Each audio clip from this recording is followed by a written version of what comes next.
Wah,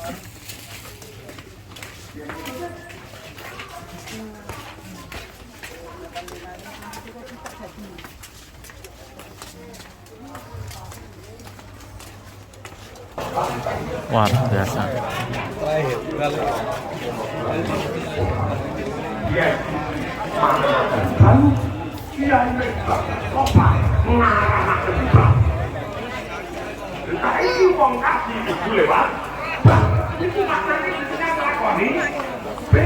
Luar biasa.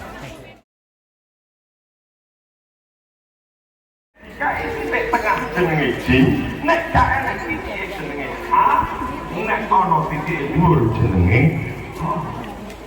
Ngene iki perjuangan kita. Wong ora tau ngaji, hak karo hati ku padha. Assalamualaikum warahmatullahi wabarakatuh. Waalaikumsalam warahmatullahi wabarakatuh. Pak Yaya Gus, saya mau tanya. Kemarin kan kita menuju hall Mbah Bonang ya. Nggih.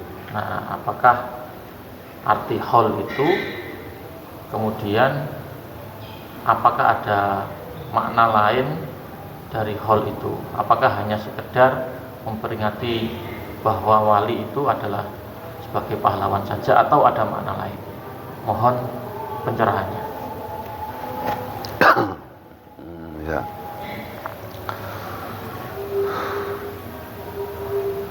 Ini tradisi khaul itu sudah mengakar di masyarakat. Jadi khaul atau ziarah. Kalau khaul sendiri itu kan yang diperingati itu pada waktu hari wafatnya seorang wali. Itu yang dijadikan patokan. Tapi meskipun begitu itu orang melaksanakan ziarah wali itu ya esensinya atau substansinya ya sama dengan khaul ya. Jadi dia mengunjungi seorang wali kemudian berdoa di situ. Nah, kalau dalam apa yang biasanya disampaikan oleh ustadz-ustadz atau pak yai itu kan ini seputar masalah tawasul. Jadi orang yang dekat dengan Allah, kalau kita mendekat bisa dapat barokah atau syafaat seperti kita tawasul kepada Kanjeng Nabi. Meskipun dalam beberapa hal tawasul ini ada yang memperdebatkan dari kelompok-kelompok Islam yang tidak sepaham. Tapi saya akan mencoba melihat sisi lain dari khaul ini, dari pandangan tasawuf. Kalau dalam tradisi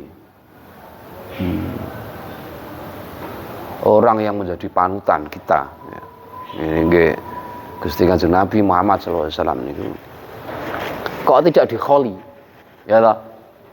Kok tidak ada khaul Nabi Muhammad, ya loh? Tapi wali kok ada.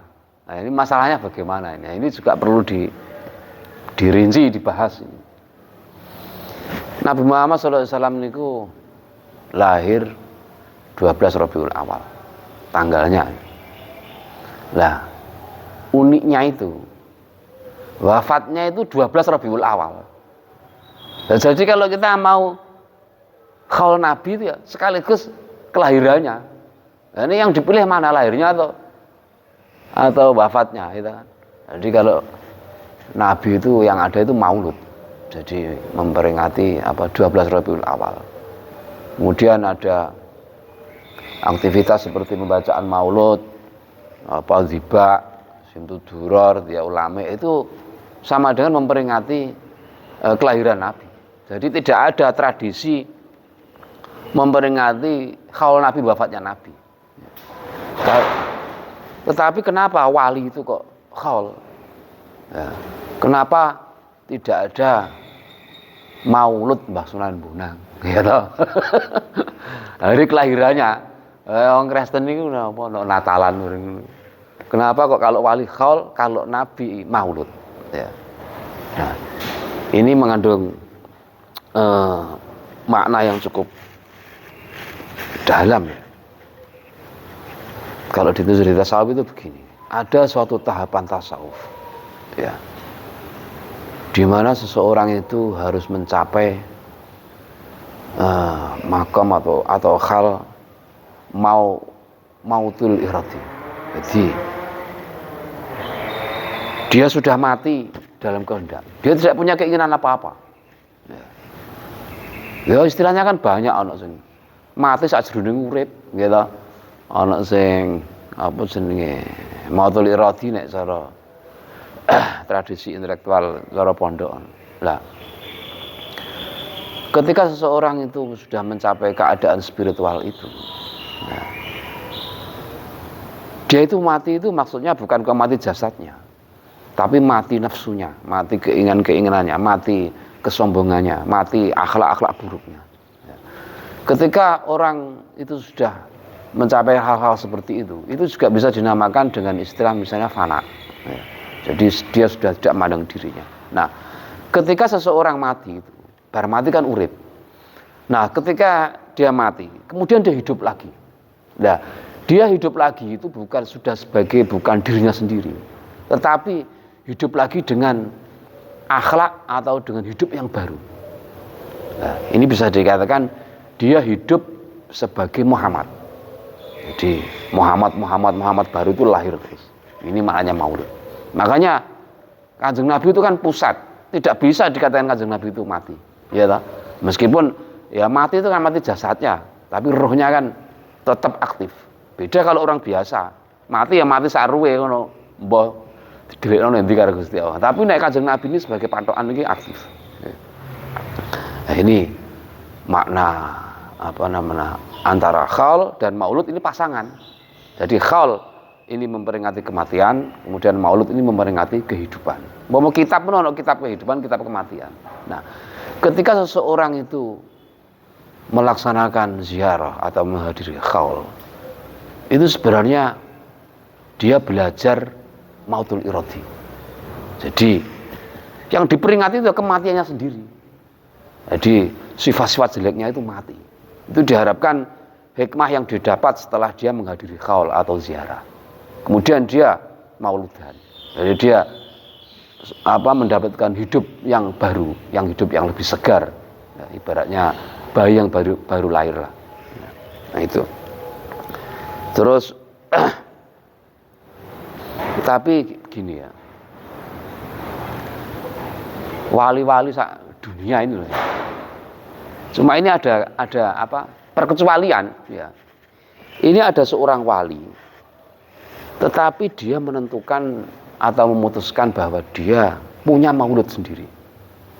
Jadi ya mungkin sudah cukup masyhur ya di kalangan para masyayikh atau para ustadz yang mendalami tarekat. Ya, itu namanya kan sudah terkenal, di Sayyid Ahmad Badawi. Itu makomnya ada di Mesir ya.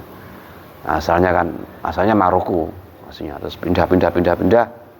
Biasa sufi itu sukanya pindah-pindah gitu loh. Menurut mana yang ditunjukkan oleh ilham yang diberikan kepada. Akhirnya meninggal di Mesir. Nah itu ada mauludnya. Nah, ini kan perkecualian, wali kok ada mauludnya, ya toh. Ya cuma satu tok itu. Sedangkan wali-wali besar seperti Syekh Abdul Qadir Al-Jilani, Abi Hasan Asyadili, kemudian Siti Ahmad Tijani, terus anak Sabandi, banyak tuh tarekat tuh, berapa ratus. Enggak ada yang bikin maulud. Cuma ini kok ada mauludnya. Nah ini, terus bagaimana ini? Ya toh.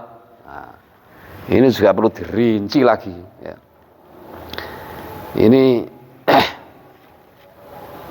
memahami begini ini memang harus banyak-banyak punya muqabalah, banyak wawasan yang cukup luas. Jadi begini,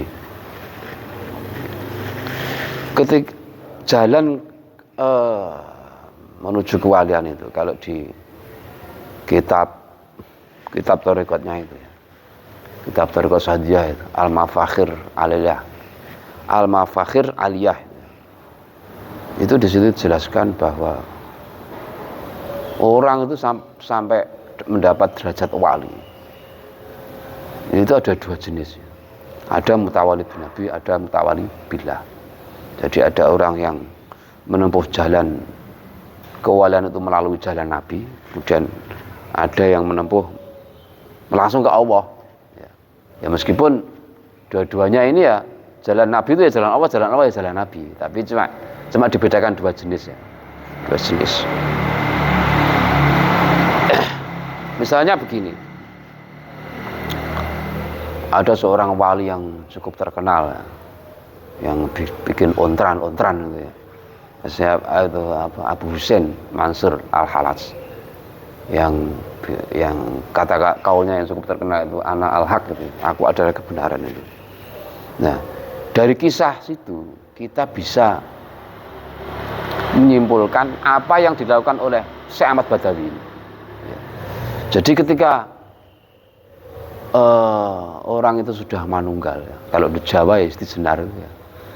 Dia mengatakan anak al-haq itu bukan pengakuan sepihak bahwa dia adalah Tuhan, bukan ya. Soalnya kan banyak kan dijelaskan di kitab-kitab yang menerangkan biografinya Al-Halaj itu. Salah satunya itu yang saya ingat itu gini. Al-Halaj itu waktu digantung itu ya, di tempat tiang gantungan itu datangi iblis ya. Iblis tanya sama dia. Iblis ini juga seorang salik loh ya. Jangan lupa, iblis itu juga ahli ibadah. Tanya gini sama Al-Halaj. Ente ku bilang anak-anak, gitu. Aku juga bilang anak, gitu. Anak khairu minhu, kan pusatnya kan anak aku. Tapi aku kok tertolak, sedangkan kowe kok ora. Gitu. Fir'aun ngomong ana rabbukumul a'la, gitu. Jadi jawabnya Halaj itu begini. Lah pas ngomong anak itu, ini tak terjemahkan langsung ya.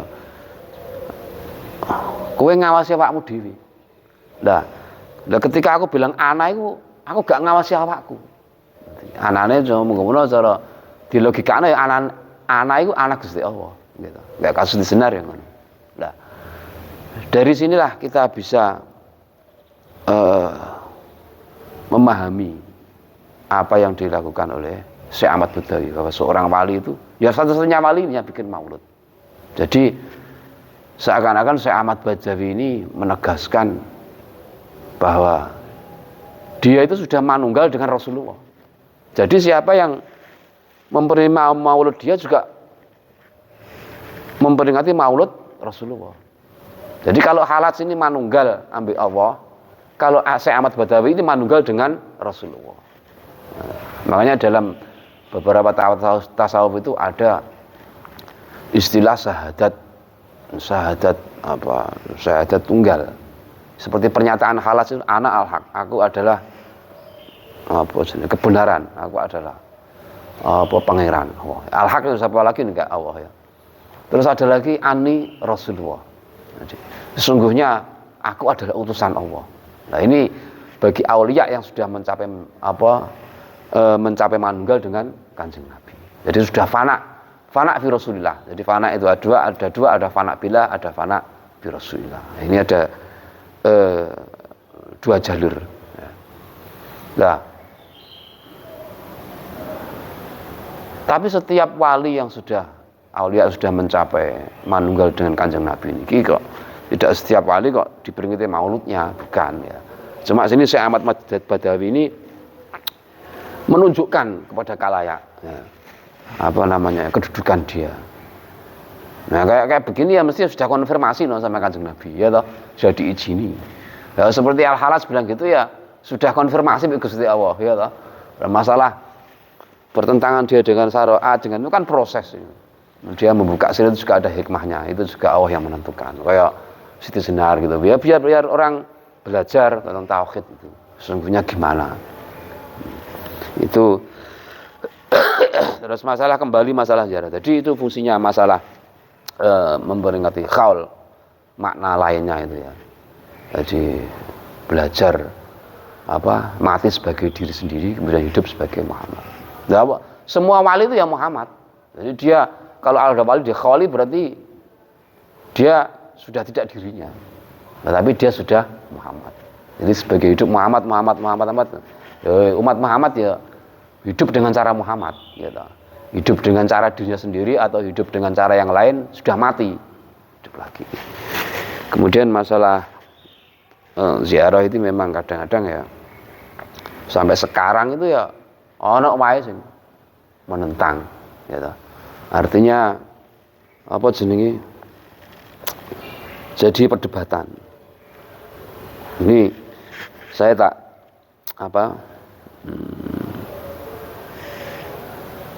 teringat juga kisah ya. Saya tarik dari awal lagi. Zaman dahulu itu kan ada seorang jin. Jin ini juga hamba Allah. Nah, jin itu punya bapak. Jin ini namanya kalau nggak salah Hamah mungkin ya, Hamatun, tak marbutoh. Tapi laki-laki, ya. Jinnya itu jenisnya laki-laki.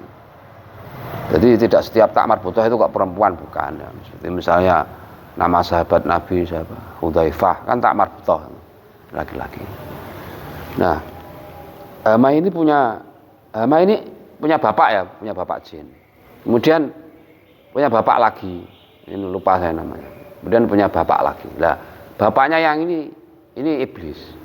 Jadi dia itu anaknya, cucunya iblis, buyutnya. Ya. Nah, suatu saat pada zaman Nabi Nuh itu diceritakan Hamah ini rupanya jenis jin yang suka merenung, ya, suka merenung. Akhirnya dia punya kesimpulan bahwa amal-amal yang dilakukan oleh bapaknya, kakeknya, kemudian buyutnya iblis itu ternyata gak sesuai dengan hati nuraninya, orang ya. Terus dia ingin tobat, ya. Dia ingin tobat mendatangi Nabi Nuh. Ya. Akhirnya diajari Nabi Nuh cara-caranya tobat. Dia bertobat. Ya. Nah, biasanya apa yang dilakukan oleh seorang anak secara psikologis itu juga mempengaruhi pikiran atau kejiwaan orang tuanya. Misalnya sampean punya anak loh, kepengen sekolah begini-begini, sampean itu terpengaruh, ya toh. Kadang-kadang ngetokno anake malu anake. Lah, kejadian ini itu sampai bisa mempengaruhi iblis. Jadi iblis itu ingin tobat, ya toh. Iblis itu ingin tobat. Lah, kejadian iblis ingin tobat ini juga diceritakan di beberapa kitab tarikh, tafsir itu pada zaman Nabi Musa. Jadi kalau Hamah ini pada zaman Nabi Nuh, ini akhirnya iblis juga gitu pada zaman Nabi Musa ini ingin tobat. Akhirnya dia mendatangi Nabi Musa. Setelah bertemu Nabi Musa, dia mengutarakan maksudnya, dia ingin tobat karena engkau seorang kalimah, orang yang bisa berbicara dengan Allah secara langsung, secara terang, tolong sampaikan keinginanku. Nah, kayak proposal melalui Nabi Musa. Akhirnya Nabi Musa menyampaikan apa maksud iblis. Beri syarat, 3 syarat kan nggak salah ya. Istighfar, terus pembersihan hati ini nggak akan mengulangi lagi. Lah iblis melakukan syarat pertama itu dilakukan dengan berbagai sikot istighfar. Iblis juga ahli ibadah, bukan wiridan ya cepat ya, iblis. Terus yang kedua, dia mencoba mengendalikan hatinya, mengolah pikirannya agar tidak mengulang lagi. Dilakukan, lulus. Terus syarat ketiga ini Nabi Musa mengatakan, dawuh Gusti Allah iku kowe mbiyen duwe kewajiban sing durung mbok lakoni. Lah iki kudu mbok lakoni. Lah apa iku?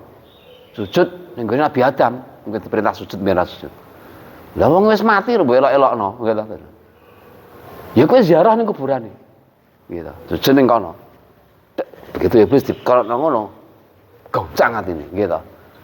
Zaman uripe wae aku ora sudi, maksud saiki zaman mati malah aku dikon ning kuburane, gitu. Akhirnya iblis itu gak kuat, karena dendamnya mbek Adam iku piye bentuke nggih. Akhirnya gak gelem, ya toh. Ora sudi mung ngono ya toh. Akhirnya tobatnya gak ditampa wong 3 syarat. Nah, syarat yang ketiga ini kan ziarah. Ya toh. Jadi iblis itu dikon ziarah ning Nabi Adam. gitu.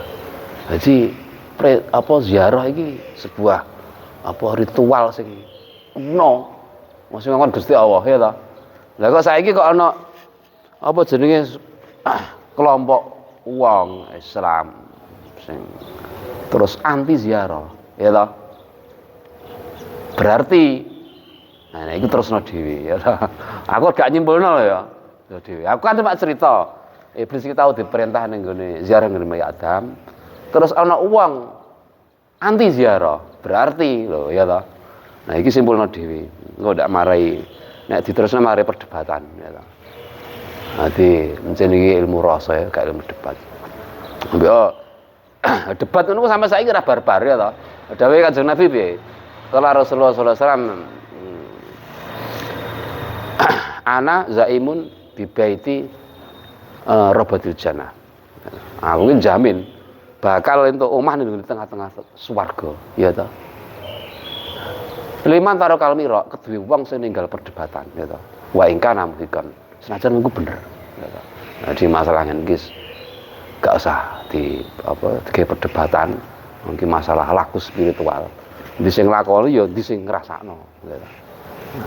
Ini ku Pak Anwar seputar masalah ziarah khol mungkin bisa menambah wawasan kita, sekaligus juga menambah wawasan diri saya sendiri ya. Belajar mengenai terus menerus Rabbi sini ilman baru sini fahman terus Allahumma sholli ala sayyidina Muhammad al-Fatih lima ulika wal khatim lima sabaqa nasiril haq bil haq wal hadi ila siratikal mustaqim wa ala alihi haqqa qadri wa miqdaril azim subhana rabbika rabbil izzati amma yasifun wassalamun alal mursalin walhamdulillahi rabbil alamin wassalamu alaikum warahmatullahi wabarakatuh.